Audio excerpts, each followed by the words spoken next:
trade or two going on in Cleveland? Well, asking around after the draft, the sense I get is the Browns value or look at their roster through the prism of currency, through value, right? So that could lead to a potential trade down the road because it is a crowded room.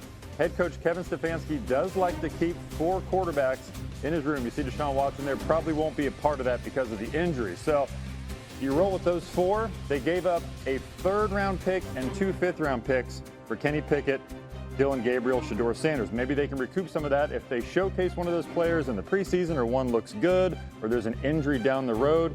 So we'll see what happens. They're going to give these guys a shot. They are very high on Dylan Gabriel. That's a player that I had earmarked going into the draft. Was hearing from other teams that the Browns low-key really liked. He's a smaller player, so he didn't have a high draft status, but they love the way he plays the position. So we'll see if he can make a little move here. I have a feeling you're going to be talking about the Browns a lot on SportsCenter this season. No doubt. In the past 10 years, the Browns have more seasons with 3 or fewer wins, and they have playoff appearances. That's crazy. But we'll talk about them a lot. Thanks, Jeremy. Thanks, man. Putting a bow on it. I mean, you mentioned how if you're Stefanski, you know, maybe you play Dylan Gabriel or Shedeur. I mean, they can't take 4 in, right? Like, how do you see this competition going? I see it, just to throw it out there, and then you can tell me if I'm off or not, that they're just going to look at Flacco and say, we know you, okay? And we're going to have you, and you may damn well be the week 1 starter. So we're just going to remove you. You can be ready tomorrow. So we're not going to worry about you, right? He's on the team, and then it's a game of 2 spots for 2 rookies and a guy who's trying to reclaim his status as a first-round draft choice quarterback in Kenny Pickett, right, Dan? I mean, how does this work? Yeah, so it was obvious that once they traded out of the number 2 position, that at least at that position there wasn't looking forward to 2026. That you get that second first-round pick in 2026. I understand value, but when you're an organization that doesn't have a quarterback, that is naturally going to be, rightfully so, what we attach the thought process to. So there's, and initially my mind goes to, okay, there's got to be overall looking at that class and saying there's some really high potential guys that might be in that class. So if you are the Browns and that's your thought process, I agree with you. Joe can go out and play probably competent football tomorrow. So if that's what you have, and you think as an organization that the general manager and the head coach are the right people, really indifferent of results this year, outside of, oh my gosh, it's a total disaster, then I really do think you want to do everything you can to figure out Dylan Gabriel and Shedeur Sanders. And did you find a guy that all of a sudden becomes Brock Purdy? All of a sudden becomes Dak Prescott?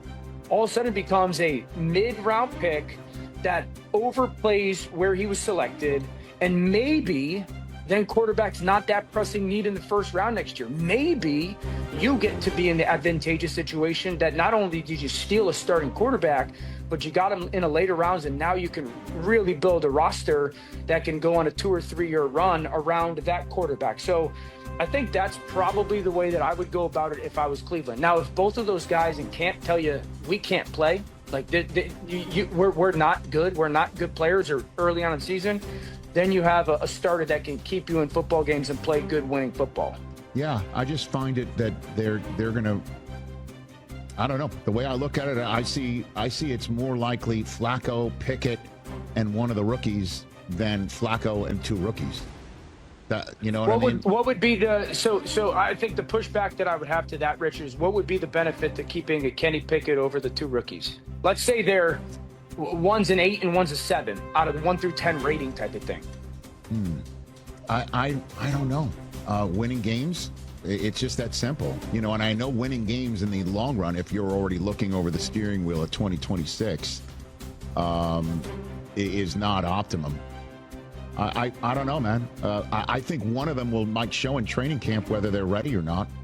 And I agree. And so carrying 2 rookies in Flacco means you're really opening your season up to being one long training camp for 2026, or at least a laboratory for your draft. And I just don't know if that's the way Myles Garrett, is this the quarterback plan that he had, was 5 guys, 2 rookies? You know, Yeah. I mean, with Watson sitting out there too, still on their roster.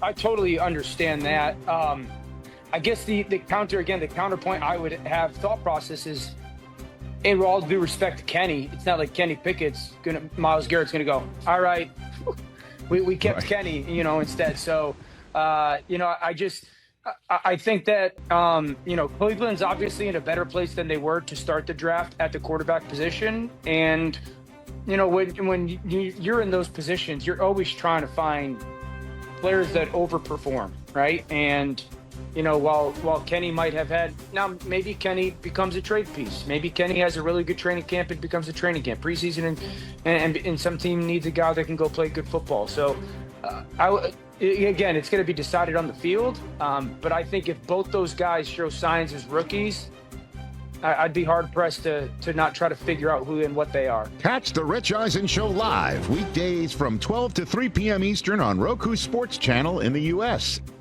Won't hold you to it, just fun. And if you're right, we'll bring it up. If you're wrong, this never happened. How does that sound, Albert? For a deal before I even ask the question. The number of rookie starting quarterbacks in 2025. Give it to me. So that like everybody ignores these if they're right? And then if you get them wrong, then everybody knows about it. I'm flipping it. We will bring it up and say, he said this the Monday after the draft, and if you're wrong, this never happened. I promise you that. All right. Take your shot. I'll say two. I'll say Cam Ward and Tyler Shuck. All right, so then give me the I one. think eventually Dart will play. I don't think it's going to be at the beginning of the year. Okay, but then that's three then.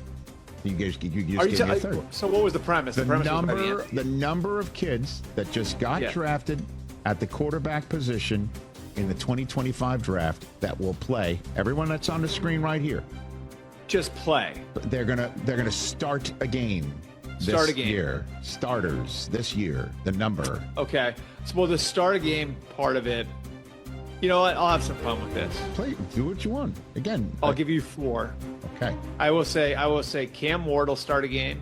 Cam Ward will start every game as long as he stays healthy. Right. Tyler Shuck will start a game, and I think probably a good chunk of the season. I think Jackson Dart will start at some point. Okay. And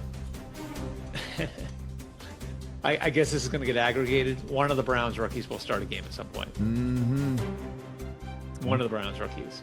And look, I think, honestly, if we're being honest about this, so I love Dylan Gabriel as a player, but I think Shedeur is more talented. We can talk about the talent issue and how it was overblown with Shedeur, right? And I don't think he was ever considered by anybody, who actually studies, these guys for a living. I don't think he was ever considered top 5 talent. But that also doesn't mean he's an undrafted free agent talent-wise. You know what I mean? He does have ability. So I do think in camp it's going to be that's going to be such an interesting quarterback room with Kenny Pickett, who's playing for his career in there, Joe Flacco, who comes in as the starter, and then 2 rookies battling it out. It's not impossible to see a scenario where Shedeur or Dylan Gabriel start the game. And gun to my head, I would think maybe as long as Shedeur and